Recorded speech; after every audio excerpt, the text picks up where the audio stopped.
So hello बच्चों, कैसे हैं आप सब? आई होप आप सब बढ़िया होंगे। तो बच्चों, we are back again with a new lecture that is part number 2 of chapter 9 issue of debentures. तो बच्चों, इससे पहले मैं आपको ऑलरेडी अच्छे से एक एक चीज डिबेंचर्स के बारे में मैं इंट्रोडक्शन दे चुका हूं कि शेयर्स में क्या करते थे, डिबेंचर्स में क्यों करते हैं, शेयर्स और डिबेंचर्स के बीच में क्या फर्क है, सारी चीजें हम एक्सप्लेन कर चुके हैं। जो इंट्रोडक्टरी पार्ट था वो मैं आपको already we have discussed few points related to it. That means we have discussed some important points which will act as a base for you. अब आपको जर्नल एंट्रीज में करवाऊंगा ना तो तकलीफ नहीं आएगी, उसमें आप समझ जाओगे कि अच्छा ये चीजें होती हैं। तो अभी तक जिसने वो लेक्चर नहीं देखा तो मैं यही बिलीव करता हूं कि आप प्लीज पहले वो देख के आइए। उसका एक लिंक मैं आपको डिस्क्रिप्शन में दे दूंगा और एक आपको आई बटन पे बना आ रहा होगा।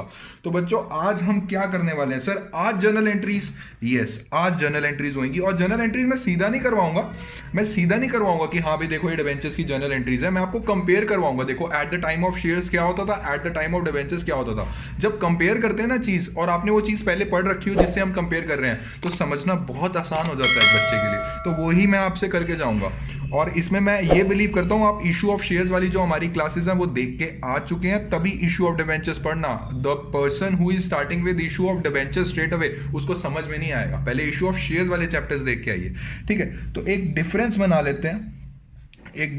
लेते हैं इसमें बच्चों। फर्स्ट ऑफ ऑल मैं ये चीज इंट्रोड्यूस करना चाहूंगा कि बच्चे पूछेंगे क्या सर डिबेंचर्स के केस में भी सर इंस्टॉलमेंट्स में आता है? हाँ, डिबेंचर्स के केस में भी इंस्टॉलमेंट में भी आ सकता है, या फिर लमसम। लमसम मतलब एक साथ पैसा आ गया, ये तो आपने क्वेश्चंस में देख ही लिया होगा। इशू ऑफ शेयर्स वाले में भी लमसम भी कहीं पैसे दे देते हैं, ठीक है।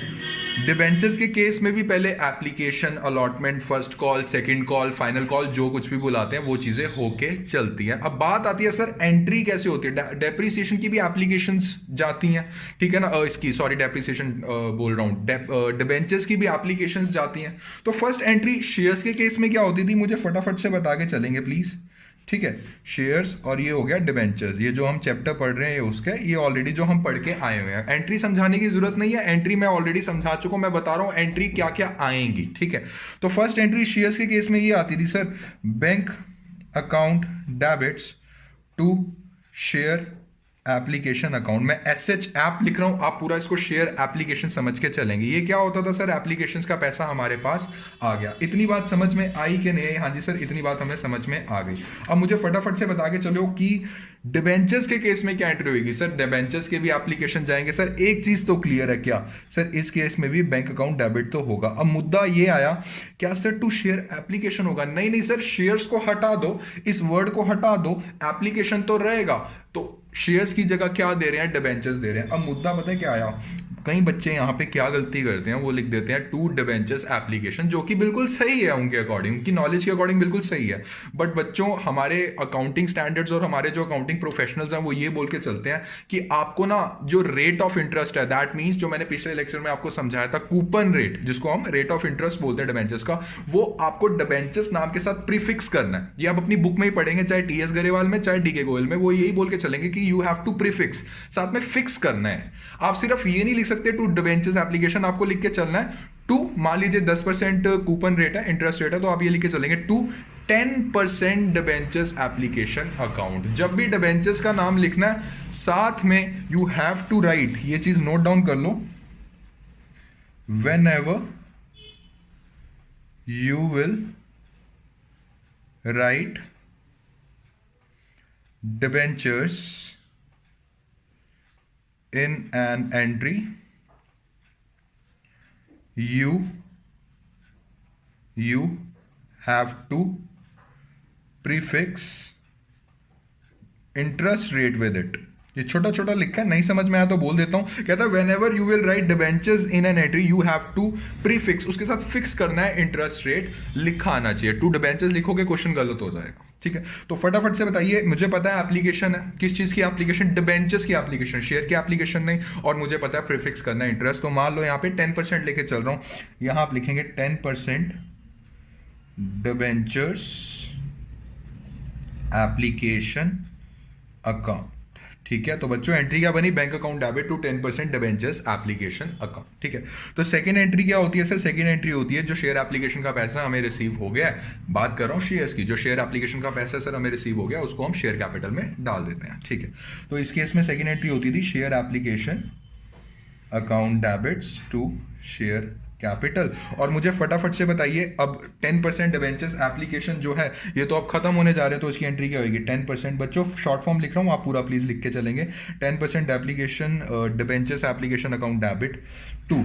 अब शेयर कैपिटल में डाल देते थे, बट डिबेंचर्स के केस में क्या डिबेंचर्स क्या शेयर्स में शेयर कैपिटल में पैसा जा रहा है? नहीं sir, debentures sir liability side में डिबेंचर्स नाम का एक शब्द खड़ा होता है ना लाइबिलिटी साइड में बैलेंस शीट में, तो सर वहां पैसा जा रहा है। किस नाम से शब्द खड़ा होता है सर? डिबेंचर्स के नाम से खड़ा होता है। और एक चीज मैंने आपको सिखाई है, जब भी डिबेंचर्स लिखोगे किसी भी एंट्री में साथ में इंटरेस्ट रेट आपको प्रीफिक्स करके चलना है। So what will be the entry to 10% debentures account. ठीक है बच्चों, 10% debenture application account debit to 10% debentures account. यहां क्या था? To share capital, the share capital is replaced with debentures in case of debenture वाला जब इशू करके चलते हैं।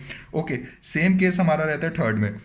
When the allotment becomes due, what entry we pass in case of shares? It is share allotment account debit to share capital account. बच्चों इस पे मैं ज्यादा नहीं खप रहा हूं, ये सारी चीजें मैं ऑलरेडी समझा के चल चुका हूं, ठीक है। And what will be the entry in case of debenture? Sir सीधी सीधी बात है, डिबेंचर्स ऐसे लिख नहीं सकते। 10% डिबेंचर, 10% डिबेंचर इसमें आके चलेगा, एक सेकेंड रुकिए। हाँ, 10% debenture allotment account debit to 10% debentures account, बिल्कुल।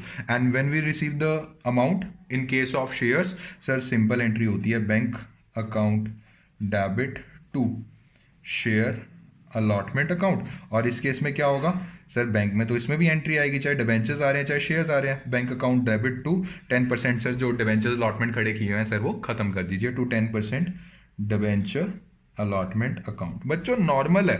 फिफ्थ में बता दो, चलो आपको मैं सारा सिखा ही देता हूँ। फर्स्ट कॉल में क्या होता था sir? Share first call account debit to share capital account. और sir in case of debentures we will write 10% debenture first call account debit to 10% debenture account, ठीक है। एंड इन केस जिसमें हम receive कर रहे हैं, इसी पेज पे आ जाएगा, है ना? हाँ आ जाएगा। सर रिसीव कर रहे हैं first call bank account debit to share first call account. और इस केस में सर सिक्स्थ एंट्री होएगी bank account debit to 10% debenture first call account. और बच्चों ऐसे ही केस रहेगा सेकंड कॉल का, अगर फाइनल कॉल भी होती है तो नॉर्मल केस रहेगा। समझ में आया कि नहीं आया बच्चों? इसमें तो कोई चीज थी नहीं, सिर्फ शेयर्स को हमने रिप्लेस करा है डिबेंचर्स के साथ, ठीक है। तो एंट्रीज में तो सर इतना कोई मुद्दा नहीं आया। क्या हमें ये बात बता के चलिए, जैसे कि हमने शेयर्स में पढ़ा था कि जो शेयर्स होते हैं वो एट पार इशू करते हैं, मतलब जितने की फेस वैल्यू थी उतने का इशू प्राइस था। वो सर एट प्रीमियम इशू करते हैं, मतलब सर 10 रुपए का फेस वैल्यू था और हमने इशू कितने का करा? 12 रुपए, दैट मीन्स 2 रुपए सर हमारा प्रीमियम हो गया। और sir as a discount issue करते हैं। वैसे एक चीज मैं आपको समझा चुका हूं, जिस शेयर्स जब हम पहली बार इशू करके चलते हैं वो डिस्काउंट पे इशू नहीं करते। इस पे बहुत बड़ी चर्चा हो चुकी है इशू ऑफ शेयर्स वाले चैप्टर में। डिस्काउंट पे कौन से शेयर्स इशू करते हैं? इसोप वाले, एम्प्लॉय स्टॉक ऑप्शन प्लान वाले, बट वो आपके लिए इमटेरियल है, वो आगे क्लासेस में हम पढ़ेंगे, अच्छे से समझा दूंगा। तो क्या सर जैसे शेयर्स इशू करके चलते हैं ऐसे ऐसे और ऐसे, डिस्काउंट तो चलो छोड़ो, सर डिबेंचर्स भी ऐसे ही इशू करके चलते हैं? बिल्कुल बच्चों, जो डिबेंचर्स होके चलते हैं ना, जो डिबेंचर्स होके चलते हैं वो भी at par, at premium and at discount करके चलते हैं। मुझे फटाफट से बताइए, हमारे शुद्ध देसी कॉमर्स फैमिली के जो बच्चे हैं, एट पार वाला क्वेश्चन करवाने की जरूरत है आपको कि जितने के डिबेंचर्स की वैल्यू थी उतने के हमने इशू कर दिए? नॉर्मल यही वाली एंट्रीज पास करो यार, इसमें क्या बताऊं आपको? जो चीज बताने वाली है हम उस पर अपना टाइम लगाएंगे ना। ये वाली जो टाइम वेस्ट वाली चीजें, टाइम वेस्ट मतलब कि मैं ये बिलीव करके चल रहा हूँ कि आपको समझ में आता है। तो आज के लिए आपका क्या होमवर्क है कि ये जो एट पार वाला क्वेश्चन है अपनी बुक में से देखो और उठाओ। एक आपको चलो होमवर्क के लिए दे दूंगा, उसे नॉर्मल तरीके से कर लेना। मैं आज आपको करवाऊंगा एक प्रीमियम वाला और मेन इंपॉर्टेंट यार, मोस्ट इंपॉर्टेंट डिस्काउंट वाला। इसमें बहुत चर्चा करते हैं बच्चे, इसको आज जितनी भी बच्चों की डाउट्स है सारे खत्म कर दूंगा। तो एक क्वेश्चन उठाते हैं प्रीमियम का, छोटा सा उठाएंगे just to give an idea. वैसे तो प्रीमियम भी नहीं करवाना था मैंने आप लोगों को, मैंने कहा चलो ठीक है यार करवा लेते हैं, कहीं बच्चे बोल ना दें सर करवा तो रहे नहीं आप, ठीक है ना। तो एक प्रीमियम पे क्वेश्चन करके चलते हैं। सब आप सबकी स्क्रीन के सामने क्वेश्चन बना आ रहा होगा, एक मिनट मैं क्वेश्चन उठा लूं। हाँ, ये वाला क्वेश्चन करके चलते हैं, सही है, अच्छा क्वेश्चन है। तो कहता है Rohan chemicals limited of Mumbai issued 1 crore 10% debentures of ₹100 each at a premium of 10% payable as ₹40 on application and ₹70 on allotment. Okay कहता है कि देखिए, कहता है कितने डिबेंचर्स हैं हमारे पास हैं डिबेंचर्स 1 करोड़। 1 करोड़ में 7 जीरोज होती हैं, 1 2 3 4 5 6 7, ठीक है, इतने सारे डिबेंचर्स हैं। और एक डिबेंचर की कीमत कितनी है? कहता है सर एक डिबेंचर की कीमत है 100 रुपये, और इसको हमने इशू कितने पे किया?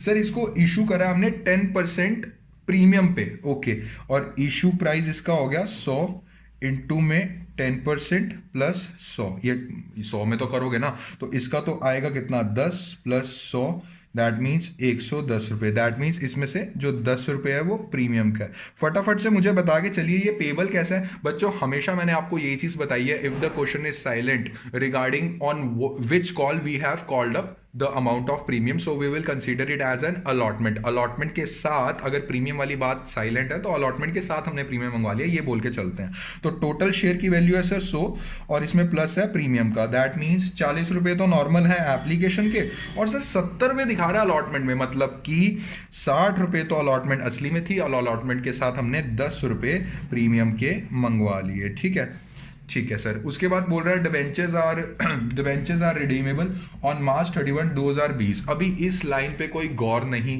करेगा, इस लाइन को इग्नोर करेंगे। क्यों सर? अभी आपने इशू ऑफ शेयर समझाया, रिडीमेबल से रिडीमेबल का ये बताया था जब हम वापस कर देते हैं डिबेंचर्स वालों का पैसा। अब ये केस नहीं समझाया, अभी सिर्फ इशू का केस समझा रहा हूं, उसमें भी प्रीमियम वाला समझा रहा हूं, तो उस पॉइंट के अकॉर्डिंग पढ़ के चलिए। तो फटाफट से बताइए, नॉर्मल शेयर्स की तरह एंट्री होगी। और बच्चों कई बच्चों को मैंने देखा है, वो पता है क्या कराते हैं डिबेंचर्स वाले क्वेश्चन में, bank account debit to share application. ओ भाई, शेयर एप्लीकेशन नहीं, टू 10% जितना भी रेट है डिबेंचर एप्लीकेशन अकाउंट। प्लीज इस चीज का ध्यान रखेंगे। Okay, so what will be our first entry? Sir first entry हमारी होगी बैंक अकाउंट डेबिट। कितने का इंटरेस्ट रेट है सर? 10%, और आपने बोला 10% लिख के चलना है, टू 10% डिबेंचर्स एप्लीकेशन अकाउंट। ठीक है, तो 1 करोड़ शेयर्स हैं और 40 रुपए के हिसाब से हैं, तो बच्चों ये बन जाएगा हमारे पास 1 2 3 4 5 6, ये बन जाएगा 40 करोड़। ठीक है ना, बहुत बड़ी टर्म है, कोई बात नहीं, लिख लीजिए। ये बनेगा 1 2 3 4 5 6 7, और ये भी 1 2 3 4 5 6 7। ठीक है, ये हो गया। उसके बाद सर ये जो 10% डिबेंचर्स एप्लीकेशन का पैसा है सर, ये हमें रिसीव हो गया, इसको डिबेंचर्स अकाउंट से लायबिलिटी साइड में हमें खड़ा करना है, दैट मीन उसमें डाल दीजिए। सो हम इसको खत्म कर देंगे।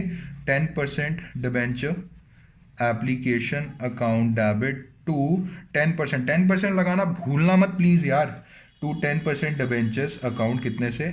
1 2 3 4 5 6 7 एंड 1 2 3 4 5 6 7। इतना समझ में आई बात कि नहीं है? हाँ जी सर, इतनी बात हमें समझ में आ गई है। अब नेक्स्ट हमारी एंट्री किस चीज की होती है सर? अलॉटमेंट की। And sir one thing which is needed to be noticed is that along with the allotment money we have also called up security premium reserve, which will be shown in the entry in the due entry of allotment. Security premium हमेशा due entry में show की जाती है, चाहे shares के case में ले लो चाहे डिबेंचर्स के केस में ले लो। ये सारा कुछ एक्सप्लेन कर चुका हूं, तभी मैं बोल रहा हूँ इशू ऑफ शेयर्स जो इस बच्चे ने मेरे से पढ़ा ना, वो इस समय आराम से पढ़ रहा है मेरे से। ठीक है ना, तो इसमें क्या एंट्री होगी? इसमें एंट्री होगी 10% डिबेंचर अलॉटमेंट अकाउंट डेबिट। आप प्लीज पूरा लिख के चलेंगे वरना आधा नंबर कटता है एग्जाम में।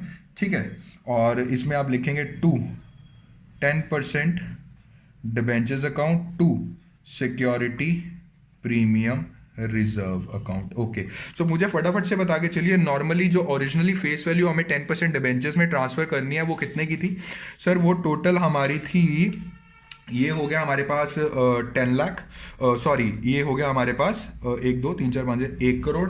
1 करोड़ इंटू में 60 रुपीज जो थे सर वो रिलेटेड थे विदाउट प्रीमियम वाले। तो इसमें हम क्या करेंगे? 1 करोड़ इंटू 60 कितना हो गया चलता है? 60 करोड़। सो इसमें आ गया 1 2 3 4 5 6 7, और सिक्योरिटी प्रीमियम रिजर्व का सर था ₹10। तो इसमें क्या होके चलेगा? 1 करोड़ इंटू में 10 कितना होता है? 10 करोड़। 1 2 3 4 5 6 7। बच्चों कभी कभी एग्जाम में इतनी बड़ी बड़ी टर्म्स आ जाती है तो सोच समझ के जीरोस लगाना, ठीक है। तो 60 करोड़ और 10 करोड़ कितना होकर चलता है, इसमें होता है 70। 1 2 3 4 5 6 7। तो इतनी बात समझ में आई कि नहीं? हाँ जी सर आ गई। और लास्ट में सर उसने क्या लिखा है, कहता और जितने भी पैसे थे ना वो प्रॉपरली हमें रिसीव हो गए, ठीक है। दैट मीन्स इसमें कोई, जो बच्चे पढ़ के आ रखे हैं इसमें कोई कॉल इन एरियर्स नहीं है, ठीक है। तो लास्ट में एंट्री कर दीजिए, bank account debits to allotment, अब खत्म करनी है, टू 10% डिवेंचर अलॉटमेंट अकाउंट, ठीक है। कितना हो गया, ये हो गया हमारे पास 70। 1 2 3 4 5 6 7 और ये भी हो गया 70। 1 2 3 4 5 6 7। ये था आपका नॉर्मल बेसिक लेवल का प्रीमियम वाला क्वेश्चन। रीजन मेरा ये था करवाने का कि अभी आपको मैं अंडरस्टैंडिंग दे दूं, क्योंकि आगे जो चीजें हैं वो लेवल अप होंगी। लेवल अप होने का मतलब ये नहीं है मेरे चैनल पे कि डिफिकल्ट होगी, थोड़े इंट्रोडक्शन होगी न्यू टॉपिक्स की। तो ये नॉर्मल मैंने आपको बेसिक से समझा दिया। एक चीज और बच्चों मैं आपको करवाना चाहता हूं।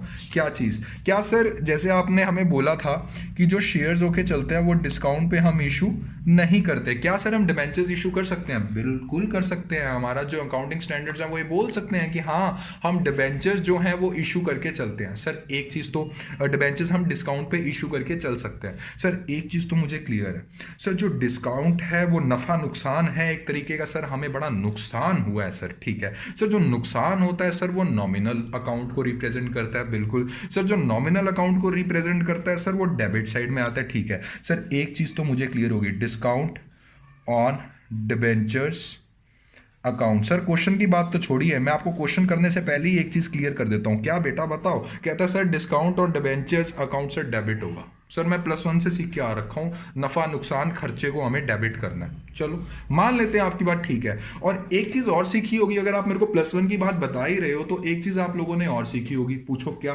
क्या सर? कि जो डिस्काउंट, जो नॉमिनल नेचर के अकाउंट्स हैं, वैसे तो सारे अकाउंट्स एडजस्ट करने हैं, जो खर्चे वाला, जो नुकसान वाला अकाउंट है उसको कहीं ना कहीं से तो राइट ऑफ करना ही करना पड़ता है। ये भी तो सीख के आए हो +1 में, तो बताओ ना कि हाँ सर ये भी सीख के आए हैं। अब मुद्दा क्या आया? मुद्दा ये आया कि सर इस डिस्काउंट को सर डेबिट करके खड़ा तो मैंने कर दिया, बट सर इसको हम रिकवर कहां से करके चले? थोड़ा सा फ्लैशबैक में जाइए, पीछे वाली क्लास में जाइए। चलो पीछे वाली क्लास में जाओ मत, मैं खुद बता देता हूं पीछे वाली क्लास में मैंने क्या डिस्कस किया था। एक फोटो बनी आ रही होगी आप सबके स्क्रीन के सामने, according to section 52 sub section 2 of companies act 2013 कुछ कह के जा रहा है। उस टाइम लेक्चर में मैंने आपको बताया था कि सिर्फ इतना पढ़ लो, बाकी आगे जब टाइम आएगा मैं आपको बता के चलूंगा। सब इस पिक को पढ़ो और इस पिक का पॉइंट नंबर 2 पढ़ के चलेंगे। कहता है under section 52 sub section 2 of the companies act 2013 the amount of security premium reserve. कहता है जो सिक्योरिटी प्रीमियम रिजर्व की अकाउंट इकट्ठी कर रखी है ना, जो अपने पास आपने खजाना छिपाया हुआ है, कहता है वो यूज कर सकते हो। पॉइंट नंबर 2 पढ़ो क्योंकि इस समय सिर्फ पॉइंट नंबर 2 का वैलिड है। कहता है for writing off the expenses okay, commission okay, और discount allowed on issue of shares okay, और डिबेंचर्स ऑफ द कंपनी। कहता है भाई साहब ये पिक को हटा दीजिए। कहता है जो सिक्योरिटी प्रीमियम रिजर्व की जो अमाउंट है ना, वो पता है किस लिए यूज की जा सकती है और उसका क्या यूजेस है? मैंने पूछा क्या? कहता है सर जो डिस्काउंट आया ना, जो डिस्काउंट आया ऑन इशू ऑफ डिबेंचर्स, इससे हम राइट ऑफ करके चल सकते हैं। Very very goods. और ये बात बिल्कुल सही है, आप इसी से ही राइट ऑफ करके चलेंगे। इतनी बात आपको समझ में आई कि नहीं आई? हाँ जी सर आई है। बच्चों इस वाले पॉइंट्स में बहुत सारी चर्चा होती है। आप लोग अगर ये ऑलरेडी पढ़ चुके हैं चैप्टर तो आप जान के होंगे, बट इसमें ना बहुत सारी चर्चा हुई है। इसमें अकाउंटिंग स्टैंडर्ड्स, आपको पता होगा अकाउंटिंग स्टैंडर्ड क्या होता है, वो भी बीच में आया। इसमें सीबीएसई भी बीच में आई। बहुत सारी इस पॉइंट पे चर्चा हुई। पहली चर्चा किस बात पे? मुझे फटाफट से बता के चलो। जब आपने इशू किए डिबेंचर्स, ठीक है, डिबेंचर्स मैंने इशू किए, उस टाइम पे जब आपने डिबेंचर्स इशू किए उस टाइम पे ये एक तरीके का डिस्काउंट आपने दे दिया जो आपका नफा नुकसान है। मानते हैं इस बात को कि नहीं मानते? हाँ जी सर मानते हैं, ठीक है। हमने +1 में कॉन्सेप्ट पढ़ा था, हमने +1 में अकाउंटिंग प्रिंसिपल्स पढ़े थे। मुझे एक फटाफट से बता के चलिए बात, मैं आपको अभी क्या हो रहा है, अकाउंटिंग स्टैंडर्ड क्या बोल रहा है और सीबीएसई क्या बोल रही है, वो तीनों चीजें आपको मैं बता के चलूंगा। और अब करना क्या है वो भी मैं आपको बता के चलूंगा। बच्चों मुझे एक चीज बता के चलो, आपने मान लीजिए 40,000 रुपए का, 40,000 रुपए का आपने एक तरीके का खर्चा शो कर दिया, ठीक है, एक तरीके का खर्चा शो कर दिया। अब मुझे फटाफट से बताइए, मान लीजिए मैंने 1 लाख रुपए के जो डिबेंचर्स इशू किए हैं उस पे मुझे 40,000 रुपए का, मानने में क्या जाता है, मैं जानता हूं 1 लाख और 40,000 बहुत बड़ी बड़ी अमाउंट्स है। 1 लाख के आपने डिबेंचर्स इशू किए हैं, उसमें से 40,000 तो डिस्काउंट किए, दैट मीन्स 40,000 इज योर खर्चा। मुझे फटाफट से बता के चलिए, क्या 40,000 रुपए अब खर्चा है एक तरीके से, क्या आपको उसी ईयर में राइट ऑफ करने चाहिए, यस और नो? अब बहुत से बच्चे जो लॉजिकल होंगे इसका जवाब यस भी आएगा, इसका जवाब नो भी आएगा। मैं आपको एक रीजन बता देता हूं। एक आपने कॉन्सेप्ट पढ़ा हुआ है, कौन सा सर? डेफर्ड रेवेन्यू एक्सपेंडिचर, या फिर एक और नाम से बुला सकते हैं, एमोर्टाइज। इस चीज का मतलब क्या होता है? इस चीज का मतलब ये होके चलता है, जस्ट फॉर एन एग्जांपल ले लो आपने कोई एडवर्टीजमेंट एक्सपेंसेस की है, ठीक है सर एडवर्टीजमेंट एक्सपेंसेस का खर्चा आया मेरा 50,000 रुपए, ठीक है सर ये जो एडवर्टाइजमेंट मैंने की है ना सर, इसका फायदा मुझे अगले 5 सालों तक होता रहेगा। समझने की कोशिश करो, आज जो मैंने खर्चा किया 50,000 रुपए का एडवर्टीजमेंट पे, इसका जो मुझे फायदा है अगले 5 सालों तक होता रहेगा। तो क्या यार ये जो 50,000 का जो मैंने खर्चा किया, क्या उसी साल के प्रॉफिट एंड लॉस से मैं निकाल दूं पैसा? मुझे फटाफट से बताइए। नहीं सर, ऐसा नहीं होता। जितने साल में आप उसका फायदा उठा रहे हैं, इस 50,000 रुपए का जो मैंने एडवर्टाइजमेंट पे खर्चा किया है, इसका फायदा मैं आगे आने वाले 5 सालों तक उठाऊंगा। तो जितना फायदा मैं इस साल उठाऊंगा, उसी से रिलेटेड खर्चा मैं प्रॉफिट एंड लॉस अकाउंट से डेबिट करूंगा ना बच्चों। एक ही साल में मैं क्यों करके चल रहा हूं? मुझे तो ये बात नहीं समझ में आ रही है। बट बच्चों ये देखिए, 10,000 और ये 3 सालों तक और आएगा, मैं ऐसे शो करके चलूंगा ना। समझ में आई के बात के नहीं आई? तुम एक ही साल का खर्चा, जैसे तुमने इस साल खर्चा किया, बट उसका फायदा तुम्हें आगे आने वाले 5 साल तक होता रहेगा। तुम एक ही साल में उस खर्चे को कैसे निकाल सकते हो प्रॉफिट एंड लॉस अकाउंट से? मुझे नहीं समझ में आता। मेरे को तो ये कॉन्सेप्ट बहुत सही लगता है, अमोर्टाइज करने वाला। और मैं आपको एक चीज बता के चलूं कि ये पहली चीजें। अब आ जाओ इस वाले कॉन्सेप्ट पे कि जैसे हमने डिस्काउंट लगाया, ठीक है, डिबेंचर्स हमने इशू करे, उस पर हमने डिस्काउंट लिया। ये जो डिबेंचर्स है आने वाले, मान लो जस्ट फॉर एन एग्जांपल, मैं 5 सालों तक इसका फायदा ले रहा हूं कि नहीं ले रहा हूं? हाँ जी सर ले रहा हूं। तो क्या ये जो डिस्काउंट है, जो कि इशू ऑफ डिबेंचर से रिलेटेड खर्चा है, तो ये क्या 40,000 रुपए मैं एक साल से उड़ा दूंगा, एक साल में ही उड़ा दूंगा, राइट ऑफ कर दूंगा? नहीं सर, इस 40,000 को आपको साल बर साल, मान लीजिए आप ये जो आपने डिबेंचर्स इशू करे हैं, ये 5 सालों तक आप इनका फायदा लेंगे। दैट मीन्स ये 5 सालों तक आप इनको यूज करके चलेंगे। तो मुझे फटाफट से बताइए, ये 40,000 रुपया क्या एक ईयर में मैं उड़ा दूंगा? नहीं सर, ये 40,000 रुपए आप डिवाइड करो 5 से, कितना आएगा? 8,000। सर 8,000 8,000 8,000 8,000 ऐसे राइट ऑफ करके चलिए आप, बिल्कुल सही। बट अकाउंटिंग स्टैंडर्ड छोड़ो, सीबीएसई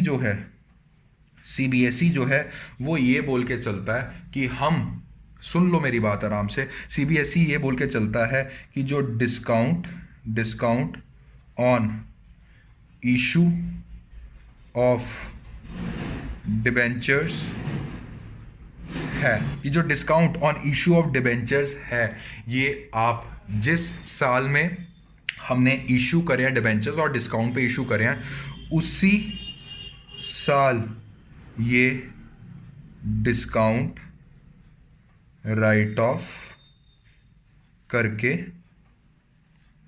चलेंगे। पहले सीबीएसई की बुक्स में इसको अमोर्टाइज करते थे। दैट मीन्स इसको जब तक की डिबेंचर्स का लाइफ टाइम है ना, जब तक की उनकी लाइफ है मान लीजिए 5 साल, उसमें डिवाइड कर देते थे। But according to new CBSE guidelines बच्चों, ये आपको उसी साल में राइट ऑफ करके चलने पड़ेंगे। और अकाउंटिंग स्टैंडर्ड 6, अब इसमें बोलोगे कि सर मुझे डिटेल में समझाओ, देखो ये चीज पॉसिबल नहीं होगी और अभी आपके लिए इतनी इंपॉर्टेंट भी नहीं है। जब आप फर्दर क्लासेस में जाएंगे, मैं प्रॉमिस कर रहा हूं आपको एक एक अकाउंटिंग स्टैंडर्ड, एक एक इंडियन अकाउंटिंग स्टैंडर्ड, एक एक IFRS जो आते हैं उनको समझा के चलूंगा। बट अभी मोटा मोटा हिसाब समझ लो कि जो अकाउंटिंग स्टैंडर्ड 16 है वो ये बोल के चल रहा है कि अदर बोरोइंग कॉस्ट, एक लाइन लिखी हुई है अदर बोरोइंग कॉस्ट, जिसमें वन ऑफ द कॉस्ट ये भी, बोरोइंग कॉस्ट मतलब सर डिबेंचर हो गया बोरोविंग और उसकी कॉस्ट क्या हो गई, ये एक तरीके का जो discount on issue of shares, एक तरह से यार खर्चा ही पड़ा ना हमें इशू करने का, तो उसको हम बोलते हैं बोरोविंग कॉस्ट। तो बहुत सारी बोरोविंग कॉस्ट होती है, ये वाली जो discount on issue of debentures वाली बोरोविंग कॉस्ट है, अकाउंटिंग स्टैंडर्ड 16 में इसको एक नाम दिया गया अदर बोरोविंग कॉस्ट में। तो other borrowing cost accounting standard 16 क्या बोल के चलता है, कहता है अदर बोरोविंग कॉस्ट आप उसी साल में राइट ऑफ कर देंगे। अकाउंटिंग स्टैंडर्ड 16 भी ये बात बोल के चल रहा है। तो बच्चों रूल मैंने आपको बता दिया है क्या होना चाहिए था, बट क्या चीजें बोल रही हैं, देखो मैंने आपको सारी चीजें समझाई हैं।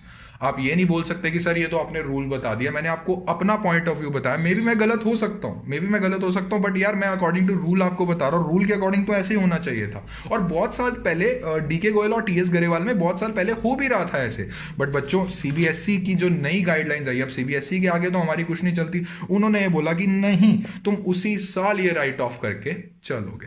तो ये चीज मैंने क्लियर कर दी कि जितना भी आपका discount on issue of shares है वो उसी साल आप राइट ऑफ करके चलेंगे। अब मुद्दा क्या आया, मुद्दा यह है सर ठीक है हम समझ गए उसी साल कर लेंगे, बट राइट ऑफ करें किसमें?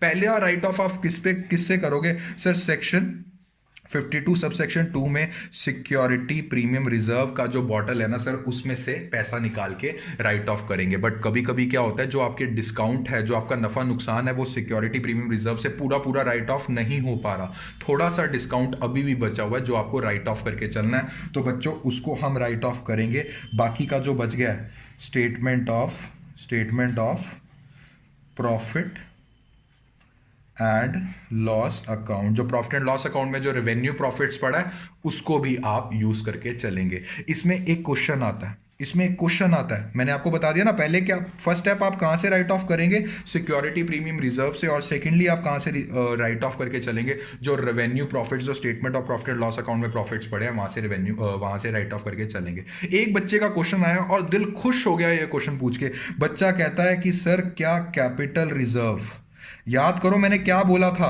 कैपिटल रिजर्व, सर क्या इससे राइट ऑफ नहीं कर सकते? सर कैपिटल रिजर्व का पैसा भी तो इससे राइट ऑफ कर सकते हैं। बिल्कुल कर सकते हैं इससे राइट ऑफ। आज मैं खुलासा कर रहा हूं, ये बात मैं बड़े बड़े जो एमबीए सीएस वाले बच्चे हैं उनको सिखाता हूं, आज तुम भी सीख लो। कहते हैं कि कैपिटल रिजर्व से क्या राइट ऑफ नहीं कर सकते? बिल्कुल कर सकते हैं कैपिटल रिजर्व से राइट ऑफ। क्यों कैपिटल रिजर्व से राइट ऑफ कर सकते हैं? क्योंकि सर मुझे फटाफट से बता के चलिए, जो discount on issue of debentures है, क्या ये कैपिटल लॉस नहीं है? कैपिटल लॉस है। तो क्या ये जो कैपिटल रिजर्व में अमाउंट घुसी पड़ी है, क्या ये कैपिटल प्रॉफिट की अमाउंट नहीं है? ये कैपिटल प्रॉफिट की अमाउंट है। तो बच्चों जो कैपिटल लॉस है, क्या कैपिटल प्रॉफिट से राइट ऑफ नहीं हो सकता?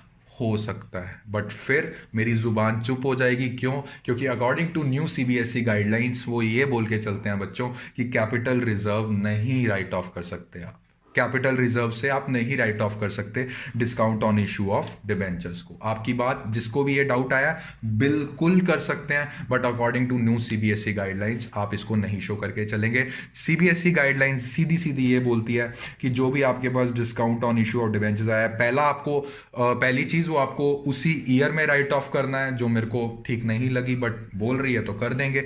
और दूसरी चीज, पहला आपको सिक्योरिटी प्रीमियम रिजर्व से राइट ऑफ करना है, अगर उसमें भी पैसा नहीं बचता है तो उसके बाद आप statement of profit and loss account से करके चल सकते हैं। इसमें एक और चीज आती है, जनरल रिजर्व भी आता है। जनरल रिजर्व ठीक है, ये काफी हद तक मुझे पॉइंट ठीक लगा, क्योंकि जनरल रिजर्व एक ऐसा रिजर्व है जो आउट ऑफ प्रॉफिट्स बनाया जाता है, तो हम उसमें यूज कर सकते हैं। तो आशा करता हूं कि आपको अच्छे से समझ में आ गया। पहला स्टेप ये है कि सिक्योरिटी प्रीमियम रिजर्व से करो, सेकंड है जनरल रिजर्व से करो। अगर इसके बाद भी discount on issue of debentures बच रहा है, अभी भी हमें राइट ऑफ करना है, तो statement of profit and loss account से करके चल सकते हैं। और मैंने आज के लेक्चर में बच्चों आपको जितनी डीप नॉलेज दे सकता था मैंने अच्छे से दे दिया, अपना पॉइंट ऑफ व्यू बता दिया। अब आपको अगर इस पॉइंट ऑफ व्यू में कोई तकलीफ है तो कमेंट सेक्शन आपके लिए ओपन है, आप मुझसे ओपन डिस्कशन करके चल सकते हैं। तो बच्चों एक छोटा सा क्वेश्चन करके चलते हैं ताकि आपको और चीजें क्लियर हो जाए, ठीक है? चलिए एक स्क्रीन पे आपके क्वेश्चन बना आ रहा होगा। कहता है Surya limited issue 2500 15% debentures of ₹100 each at a discount of 10% payable as follows. बच्चों डिस्काउंट वाला क्वेश्चन उठाया मैंने ताकि आपको मैं कॉन्सेप्ट अच्छी तरह समझा सकूं। कहता है 25 on application payable as follows. इसमें बच्चे पता है क्या गलती करते हैं? कहता है फर्स्ट चीज आपको मेरे को ये चीज बता के चलो, मेरे को नहीं पता, देखो समझो बात को। कहता है देखो 100 का फेस वैल्यू था डिबेंचर का। क्या था 10% डिस्काउंट में हम इशू कर रहे हैं, दैट मीन्स इशू प्राइस कितने का हो गया, ये हो गया 10%, दैट मीन्स 10 रुपए का डिस्काउंट हो गया। ओके ठीक है, मुझे फेस वैल्यू पता है 100 है, ठीक है, और इशू प्राइस पता है कितने का हो गया, 90 का हो गया। कहता है वर पेबल एज फॉलोस, मतलब कि ये आफ्टर डिस्काउंट 90 रुपए की बात कर रहा है, समझने की कोशिश करना। कह रहा है 90 रुपए को हम ऐसे से पे करके चलेंगे, बट बच्चों जब भी टेबल बनाते हैं कि कितना पैसा कितने से रिलेटेड है, पूरा पूरा लिख के चलते हैं हम 100 रुपए के हिसाब से। तो क्या बोल रहा है, कह रहा है 25 रुपए एप्लीकेशन से ले लो, ठीक है, और मैंने बोला कि when the question is silent any effect related to premium, any effect related to discount will be considered as कि वो अलॉटमेंट से रिलेटेड है। ओके कह रहा है 25 रुपए अलॉटमेंट से ले लिए। मैं फिर से बोल रहा हूं, बच्चे क्या इंक्लूड क्या सोचते हैं कि 25 रुपए के अंदर इंक्लूड है अभी डिस्काउंट और 10 रुपए और माइनस करेंगे मतलब 15 कर देंगे, नहीं, ये जो 25 आया ना वो कहता है 90 लेने हैं, तो ऐसे ऐसे लेके चलते हैं। दैट मीन्स 25 एक ऐसी अमाउंट है जो ऑलरेडी माइनस करके है, मतलब कितनी होनी चाहिए थी, 35 होनी चाहिए थी, बट ये 10 जो है डिस्काउंट है, ये अलॉटमेंट का सीन है। समझ में आई बात, 35 प्लस 10 कितने होते हैं 25, ओके, और बाकी कितना बचा सर 25 प्लस 35 सर हुआ 60, और मेनली सर 40 जो थे वो रिलेटेड थे, 25 प्लस 35 होता है 60, ठीक है ना, और सर जो बचे कितने 100 माइनस 60 बचा कितना 40, सर ये रिलेटेड था किससे, फर्स्ट कॉल से। सेकंड वाला तो सिस्टम नहीं है ना, सेकंड कॉल हाँ नहीं है। कहता है applications were receive for 2000, oh sir under subscription, कोई दिक्कत नहीं, इसके हिसाब से चला लेंगे। कहता है 2000 डिबेंचर्स की ही एप्लीकेशन आई, ओके। कहता है and the allotment was made, all the money were duly receive, sir thank you sir, और कोई केस नहीं है, ऑल द मनी अच्छे से रिसीव हो गया। कहता एक्सपेंसेस हुए हैं, issue of debentures amounted to ₹10,000। बच्चों section 52 sub section 2 security premium reserve, अगर कोई एक्सपेंसेस हुए हैं इशू ऑफ शेयर्स में तब आप यूज करके चल सकते हैं, और डिस्काउंट जो हुआ है डिबेंचर्स पे at the time of issue of debentures, ठीक है, तब आप यूज करके चल सकते हैं। बट तो उसमें हम क्या करेंगे सर, फर्स्ट स्टेप होता है सिक्योरिटी प्रीमियम रिजर्व, सर नहीं मिला, sir second step general reserve पढ़ा हुआ, सर नहीं, सर एंड स्टेप तो यही है, statement of profit and loss account से राइट ऑफ कर दो, और जो डिस्काउंट हुआ है according to accounting standard 16 and according to our CBSE guidelines, वो ये बोल के चलते हैं कि उसी ईयर में आपको राइट ऑफ करना है। आगे जो डिबेंचर्स की जो लाइफ है, जो मैंने आपको अभी लॉजिक समझाया है, उसमें आगे आगे उसमें डिवाइड करके आगे आगे उसको नहीं लेके जाना, उसी ईयर में खत्म कीजिए। चलिए जो बोलते हैं करना पड़ेगा। ऐसी ऐसी चीजें होती हैं ना जो रूल से थोड़ी सी भटक जाती हैं, मेरे को पसंद नहीं आती, मैं सीरियसली बोलूं। रूल आपके सामने मैंने रख दिया, कमेंट सेक्शन में जरूर बताना क्या मैं सही नहीं हूं, क्या आगे आने वाले सालों में उसको अमोर्टाइज नहीं करना चाहिए था। चलिए कोई बात नहीं। तो फर्स्ट एंट्री क्या होती है, फर्स्ट एंट्री सर है कि एप्लीकेशन का पैसा 2000 के हिसाब से रिसीव हो गया। बच्चों दोबारा बोल रहा हूं, इसमें bank account debit share application मत लिख देना, ठीक है ना। 2 कितना परसेंट है 15%, you have to prefix interest rate with the debentures, okay. So 15% debenture application account. So 2000 रुपए के थे, 25 रुपए के हिसाब से सर हो गया 50,000 रुपए, 50,000 रुपए। अरे वाह स्टूडेंट्स इंटेलिजेंट आपने, वेरी वेरी गुड। और उसके बाद कर दो हम ड्यू की एंट्री। सो 15% डिबेंचर एप्लीकेशन, सर इसका अब कोई यूज रहा नहीं। दिस 2 सर हमारा एक लायबिलिटी साइड में डिबेंचर्स, सर शेयर्स के साथ अब डिबेंचर भी खड़े होंगे, वेरी गुड। 15% डिबेंचर्स अकाउंट, कैसे 50,000 एंड 50,000। अब आती है मेन बात, अब आती है अलॉटमेंट की बात। और मैंने आपको बताया हुआ चाहे सिक्योरिटी प्रीमियम चाहे अलॉटमेंट, हमें पता होता है इतने पे हमने इसको इशू करना है। दैट मीन्स जब पता हो तो ड्यू वाली एंट्री में लिख दीजिए। तो क्या लिख के चलेंगे, 15% डिबेंचर कितने का है, 15% debenture allotment account debit, discount on issue of debentures account debit to 15% debentures account. So बच्चों 2000 इंटू में 35 कितना होता है, 2000 इंटू में 35 पूरा पूरा कितना जा रहा है पैसा, सर ये जा रहा है 70,000, ठीक है। और इसमें से अलॉटमेंट डिस्काउंट कितना दिया हमने सर, 2000 इंटू में 10, ये होके चलता है मेरे पास 20,000। और कितने का हमने एक तरीके से अलॉटमेंट करके चलना है, कितने पैसे पे सर, 2000 इंटू में 35 माइनस 10 सर होके चलता है 25। सो 2000 इंटू में 25 होता है 50,000 रुपीज। 70 का था तो 20,000 का डिस्काउंट दे दिया, बचा कितना 50,000, और ये पूरा पूरा हमने रिसीव कर लिया। तो फटाफट से बताइए क्या एंट्री होगी सर, ये एंट्री होगी bank account debits to 15% debenture allotment account कितना 50,000 एंड 50,000, ठीक है। उसके बाद हमारे पास क्या थी, उसके बाद सर फर्स्ट कॉल है, फर्स्ट कॉल फाइनल कॉल जो लिखना है यार लिख लो, कोई प्रॉब्लम वाली बात नहीं है। फर्स्ट कॉल है तो फर्स्ट कॉल लिख देना। इसमें हम क्या लिख के चलेंगे 15%, इसमें 15% लिख दिया था ना, हाँ। So 15% debentures, first call account debits, first call account debits to 15% debentures account. So इस पे कितना सर 2000 के हिसाब से 40, ये होते हैं सर 80,000 रुपए, ओके 80,000 एंड 80,000 रुपए। उसके बाद सर ये हमने रिसीव कर लिया, सारा हो गया ड्यूली मेट, हाँ जी सर बिल्कुल। सो इसमें हम एंट्री कर देंगे bank account debits to 15% debenture first call account. इस फर्स्ट कॉल को फाइनल कॉल भी लिख लो, क्योंकि इसमें लिखा फर्स्ट एंड फाइनल कॉल लिख लेना, कोई प्रॉब्लम वाली बात नहीं है। पूरे पूरे रिसीव हो गए, क्योंकि इसके बाद बच्चों कोई कॉल नहीं है ना, ठीक है सर, ओके। सर एक लास्ट लाइन लिखी हुई है, क्या कहता सर, एक्सपेंसेस किए हैं हमने on issue of debentures amounted to ₹10,000, ठीक है।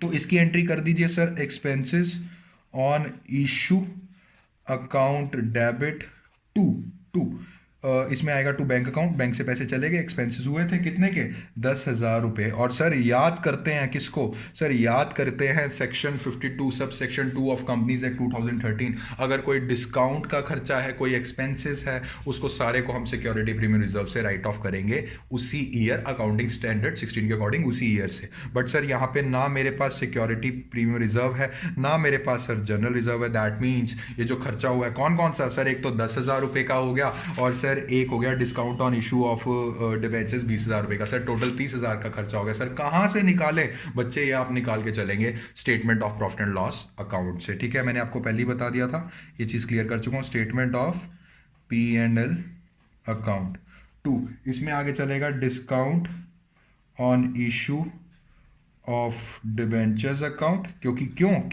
क्यों किया ये सर, ये खड़ा हुआ था डेबिट में, अब इसको हम राइट ऑफ कर रहे हैं, मतलब खत्म कर रहे हैं, तो फ्लिप कर देंगे। और to expenses on issue of debentures, कुछ भी लिख लो, इशू ऑफ डिबेंचर्स अकाउंट, ठीक है। तो कितने का था सर, ये तो था 20,000 का, और ये था सर 10,000 का, और ये हो गया सर 30,000 रुपए का। So this completes your question. मैंने एक एक चीज अच्छे से आपको एक्सप्लेन कर दी है विद फुल प्रूफ। मैं क्या सोचता हूं, सीबीएसई क्या सोचती है, ये मायने नहीं रखता कि मैं क्या सोचता हूं, जो सीबीएसई सोचती है मैंने उसके हिसाब से बता दिया। बट मैंने अपना पॉइंट जरूर रखा कि मैं ये फील करता हूं, और ये पहले हो भी रहा था, but according to new CBSE guidelines अब उसी साल में हम करके चलते हैं। तो बच्चों आज के लेक्चर में अगर आपको कोई भी डाउट है तो आप पूछ के चल सकते हैं। मैं एक दो क्वेश्चंस आपको दूंगा, ये जैसे लेक्चर खत्म होगा आपको प्रैक्टिस क्वेश्चन स्क्रीन पे नजर आ जाएंगे, प्लीज उसको कर लेना, ठीक है। तो बच्चों आज का लेक्चर अगर आपको अच्छा लगा तो जरूर लाइक शेयर एंड सब्सक्राइब कीजिएगा, ताकि ज्यादा से ज्यादा बच्चे कॉन्सेप्चुअल नॉलेज आपके फ्रेंड्स वगैरह ले सकें।